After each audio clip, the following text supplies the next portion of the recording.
Hello, everybody. Welcome to Snyder's Inc. Today, we're doing Mr. Ballin. Top 3 stories that sound fake but 100% real, part 6. Need y'all to hit the like button, hit subscribe button, comment what you think down below. Hit the subscribe to Mr. Ballin's channel. Link to the original video will be in the description below. Let's get right into this. Are you guys ready? For sure ready. Let's go.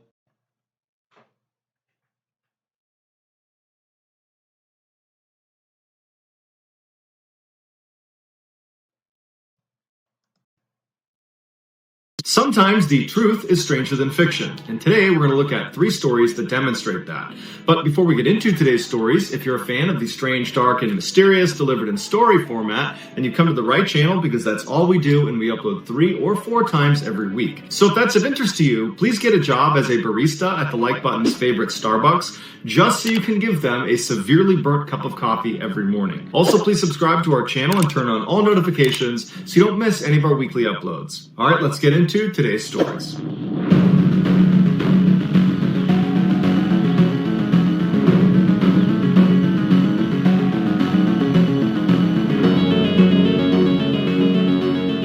On February 17th, 2004, shoppers inside of a massive Japanese superstore called Jusco in Wakachi City were suddenly aware of a loud commotion. When they went to investigate, they found a thin young woman with a young baby strapped to her chest, grappling with an older man. Initially, onlookers didn't know what to do. They stood there shocked at what they were seeing. Then the woman yelled out, "Thief!" The man she was fighting with was in his late 60s, and he had pinned the woman and her baby up against this bank of ATMs, and his fists were clenched like he was holding whatever it was he took from her. 3 men from the crowd immediately jumped into action and wrestled the man off of the woman and pinned him to the ground and began trying to pull his hands open to take out whatever he had stolen from this woman, but the man would not unclench his fists. And so these 3 men yelled out to the police that happened to be nearby. They ran over and jumped on top of this guy and handcuffed him, and the man, as he's laying on the ground, is yelling out that he did nothing wrong, and then onlookers would say he began moaning very strangely before he began violently vomiting before falling unconscious. While the police waited for emergency...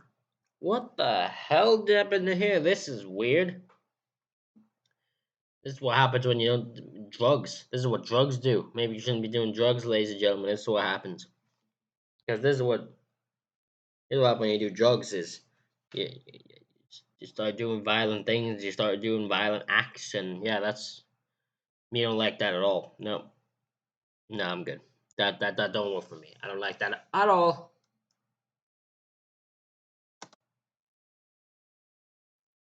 services to show up and take this man to the hospital. They were able to open up his fists and discovered the only thing he was clutching was his own bank card that was now bent in 3 places. The wallet he had on him belonged to him, and the bags that were lying on the ground all around him only contained some pet supplies that he had recently purchased. It did not appear he had actually taken anything from this woman. And speaking of this woman, the police were so caught up in the chaos of the moment that they hadn't even thought to look around for the victim to see if she was okay. So they poked their heads up and start looking around the crowd for this woman, but she's nowhere to be seen. And so they asked the crowd, do we know who she is or where she went? And nobody knew. The police did think it was odd that this woman had walked off without talking to them first, but they figured if she walked away, then everything must be fine. And so they labeled the incident an attempted robbery, and they closed the case. The following day, the older man, who became known as Mr. A by police, died at the hospital as a result of heart failure caused by extreme stress. When the police found out about this, they simply went into the case file, updated it to show the suspect had died,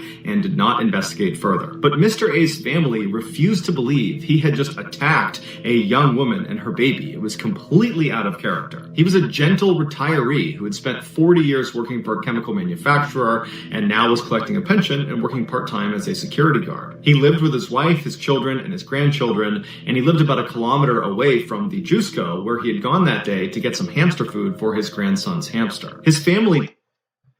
Well, yeah, if this guy doesn't seem to sound like someone who would just randomly attack a woman just to try to rob them. Instead of like if he's holding his own bank card, it would seem like he's protecting himself.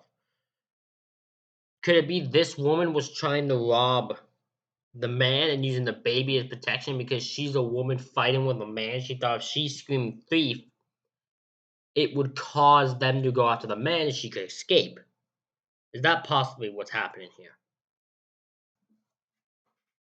Pleaded with police to reopen the case and investigate this woman because she must have done something to start this altercation. The police initially resisted, but ultimately conceded and said, okay, we'll check the CCTV camera footage at the Jusco to make sure we didn't miss anything. And what they discovered terrified them. A camera overlooking the ATM bank where this whole scuffle went down picked up this woman about 5 minutes before Mr. A walked into frame. She was standing in a corner just off to the side of the ATMs, and she did appear to have a 2-year-old or 1-year-old strapped to her chest, and she was just standing there motionless with her back to the corner looking down. And then when Mr. A came into frame, he appeared to pull some money out of the ATM. He had bags all over his arms. He turned around after getting his cash and started walking away. And as soon as he does, the woman in the corner suddenly becomes animated. She lifts her head up and walks straight past him, skimming his chest with her hand as she passed. And right after she did that, it was like Mr. A had a reaction to being touched by her, and he instinctively grabbed her arm, and that's when the struggle ensued, and that's when the woman yelled out thief, although it's clear from the footage that she is the aggressor, not Mr. A. And then at some point, the 3 men jump out of the crowd, they pull him to the ground, the police show up, and then at some... So I was right. So the woman, whoever this woman is, even if she did something with her chest that would cause this man to pretty much go into extreme stress and heart failure and die, but this man is mind his own business. This woman started the argument, started the entire thing. The man defended himself by grabbing her. She then screamed thief to get the people, knowing that people would go after him because it's a woman being defensively attacked with a child being attacked by this man, and by the end of it, they were on his side and she was able to escape. The woman's completely at fault here. At some point during this chaotic melee, the woman just stands up and meanders her way into the crowd and disappears. Although the police searched every piece of footage in and around this ATM all around the time of the incident, they never found any footage of this woman entering or exiting the Jusco. It was like she just appeared in that corner in order to go after Mr. A and then vanished as soon as it was done. And none of the dozens of witnesses that watched the scuffle take place right in front of them in broad daylight were able to provide any sort of meaningful description of this woman. It was like nobody got a really good look at her. But after reviewing hours and hours of the CCTV footage, the police did find one instance where this woman, for 1 second, looked up at a camera exposing her face. And her face was so unsettling to police that they actually decided not to share the image with the public for an entire year. They were scared that if people saw this image, it would scare them from ever going back to Jusco. This is the image of the woman. As you can see, her face is totally emotionless. Her eyes are blank and downcast. I'm about to say, that is weird looking photo. Like, that's a weird looking woman right there. That is disturbing as living hell. However, because I'm a freaky weirdo, this would make me want to go instead of just go. I want to collab with this woman, even though she causes people to die. Apparently, have compared her face to a death mask, which is a plaster cast of a dead person's face. Other people have said she doesn't even look human. After seeing the CCTV footage, Mr. A's relatives sued the police for detaining him and pinning him to the ground despite his obvious medical distress as a result of whatever this woman did to him. Eventually, they did reach a settlement, but what they really wanted was an explanation for who this woman was. But even after the police released this strange photo to the public, nobody ever came forward, so she was never identified.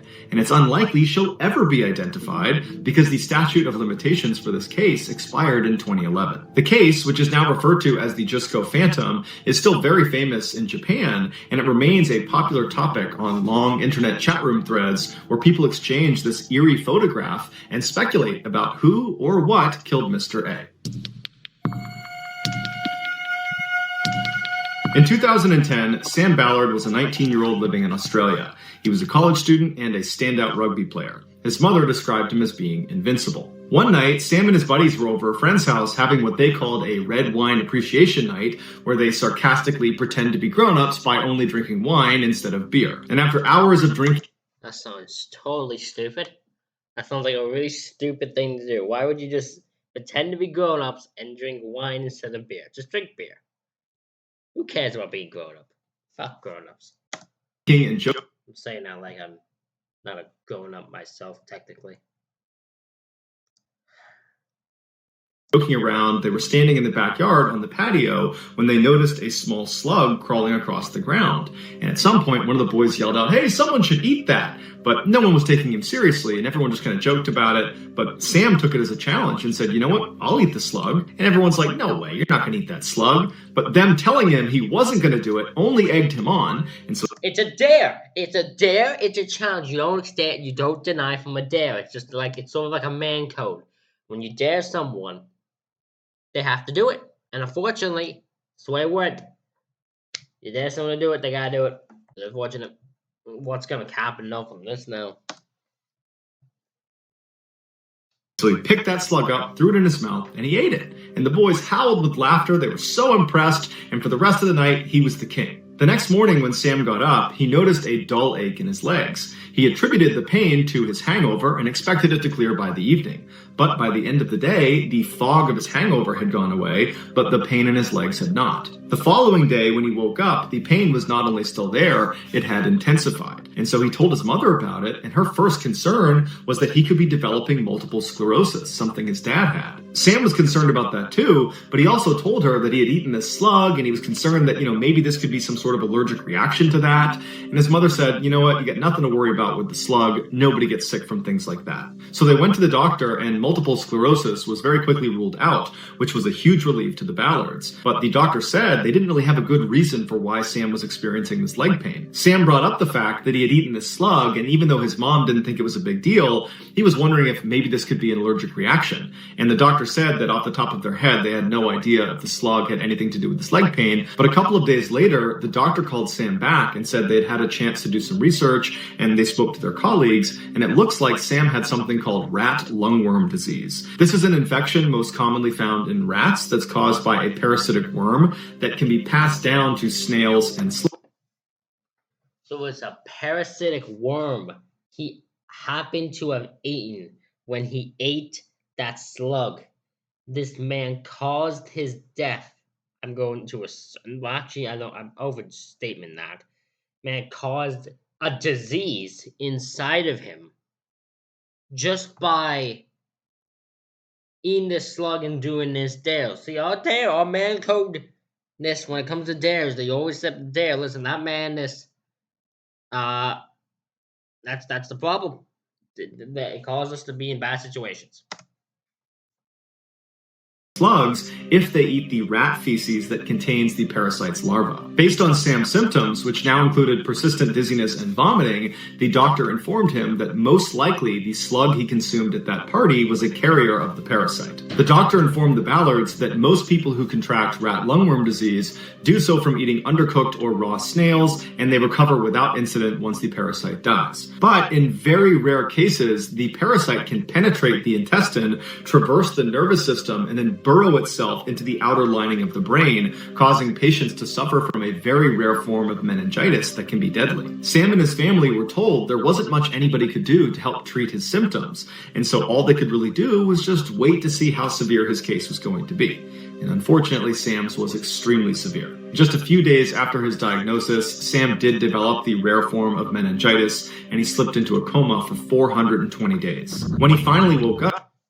Wow! 420 days? That's over a year. It's over a year. That's very long. That is very long to be in a coma because of it. That is insane. I feel so sorry for that boy. That man just did one dare, and that one dare has caused that amount of pain and suffering and all that to him. That is absolutely insane. That poor dude. He was paralyzed, he wasn't able to speak, and he couldn't eat without a feeding tube. He required care 24 hours a day, 7 days a week. But the disease did not affect his mental faculties. He was just as sharp as ever. One of his best friends, Jimmy Galvin, who was there the night Sam ate the slug, said he went into Sam's room after he came out of this coma, and he told Sam how sorry he was that he didn't try to stop him from eating the slug. And although Sam couldn't speak or react in any way, he cried because clearly he had understood what Jimmy had told him. Sam was was eventually released from the hospital in a motorized wheelchair 3 years after being admitted. He would only live another 5 years before the infection claimed his life. Sam kept a copy of the Dr. Seuss book, Oh, the Places He'll Go, close to him over the 8 years following his diagnosis. The book was Dr. Seuss's final salute, offering encouragement to children as they deal with life's inevitable obstacles. Over the years, as he struggled with his severe disabilities, his friends and family would read from this book, willing him to make the best of the challenges he was facing. And then as his friends and family said their final goodbye at his funeral, the book was read one last time. That's insane, this dude. From that day, yeah, so I was right, it caused his death. It took him 5 years after being released, being in an electric wheelchair, but it would claim his life in the end. And this guy had a Dr. Seuss book, and that Dr. Seuss book became the thing that inspired him and encouraged him to keep going all the time. That's actually amazing to hear. I love that. It's unfortunate that his life ends the way it does, but I love the fact that that book was what kept him going. When Conrad Rowland was a little kid, he was always on the go. One time when he was at the grocery store with his mother, he leapt out of the cart and ran away from her, and she found him stuck inside of a freezer. After that incident, she literally made him wear bells on his shoes when they were out in public so she didn't lose track of him. But by the time Conrad was just 4 years old, he had discovered athletics. And instead of putting his energy into running away from his mom, he focused it exclusively on baseball, basketball, soccer, and tennis. And by the time he was 11 years old, he was an exceptional all-around athlete. And at the time, his school announced they were going to have this special guest speaker at an assembly, and it turned out to be the Hall of Fame baseball player Rod Carew. And Conrad was just blown away. He just could not believe he was in the presence of an actual professional athlete, let alone a guy that had achieved the success Rod Carew had. And so after this assembly, when he got home, it was all Conrad could talk about, was just how incredible Mr. Carew was and how he, Conrad, was going to be a professional athlete just like Mr. Carew. For many... I love that this kid saw Mr. Carew do a speech. And this kid's already lost. He loves athletics. Saw that and goes, like, that's his inspiration. That's what he saw. That he goes, I'm going to be a professional athlete just like Mr. Carew. I want to be like him. And that's what the athletes do. They are role models, and they can be someone that people look up to. And that's, like, amazing. That's incredible. I wonder if Mr. Carew knows that. Many kids, this would just be a phase. They'd be really invested in sports, and then their interest would go somewhere else, and they'd kind of forget about it, and it would not be their life calling anymore. But for Conrad, the impression Rod Carew left on him was so profound that he never wavered. He really did dedicate himself to becoming a professional athlete, and he would be successful. Albeit in a different sport, he became a professional football player in the NFL. And in 2012, Conrad started nearly every game for the New York Jets at tight end. It was like his professional career was going off without a hitch. But in 2013, he injured his knee, which sidelined him for about 2 years. And even though he diligently rehabbed and got back to full strength, the teams were not really ready to take a flyer on him because they were worried his knee would just give out again. He continued to train extremely hard in hopes of landing another contract, but his playing career was starting to look bleak. During the 2016 offseason, Conrad was back home in California visiting his family. One night, as his mother, Mary, was making dinner, Conrad was sitting at the table filling out his driver's license renewal form. And when he got to the section where it asked him if he wanted to be an organ donor, he stopped and he asked his mother, are you an organ donor? And she would say, yeah, I am. And so Conrad said, okay, then I will be too. And he checked the box. And Mary remembers thinking, gosh, I really hope it never comes to that. A few months later, Conrad was working out in a local gym getting ready for the next season when he developed a sudden and severely painful headache. He tried to keep working out, but he just could not do it. So he stepped aside and he called his mom and he told her that he felt this weird click in his head, and then he felt this blinding pain behind his left eye. His mother told him he needed to go to the hospital right away. And so that day, day, Conrad went over to the UCLA Medical Center where they quickly diagnosed him with a brain aneurysm. A brain aneurysm is the bulging or ballooning of a blood vessel in the brain. If the aneurysm bursts, it's fatal about 50% of the time. And for the people who survive a ruptured aneurysm, most likely they will suffer from significant neurological deficits. After his diagnosis, Conrad remained positive and assured his family he was going to kick this thing's butt. But on December 12th, just 4 days after he was admitted, Conrad's aneurysm burst and he never regained consciousness. Because Conrad was an organ donor, the doctors kept his body on life support and they called the recipients at the top of the donor lists. One of them was a man in his 70s who a year earlier had suffered a massive heart attack and desperately needed a new heart. When he and his wife got the call, they were shaking. They couldn't believe it. His life was about to be saved. They already lived right near Los Angeles, so they hopped in their car and they sped to the UCLA Medical Center, and shortly thereafter, news out of the operating room was the transplant had been a success. The man Conrad's heart had just saved was none other than Baseball Hall of Famer Rod Carew. Conrad's No way! No way! No fucking way!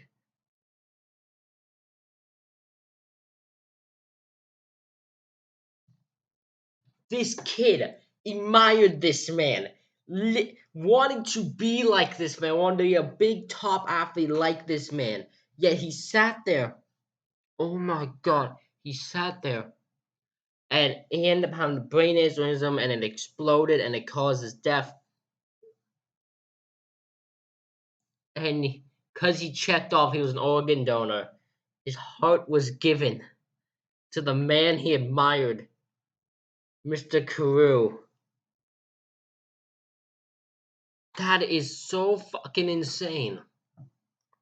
I love that so much. You have no idea how much that is unbelievable and that is amazing.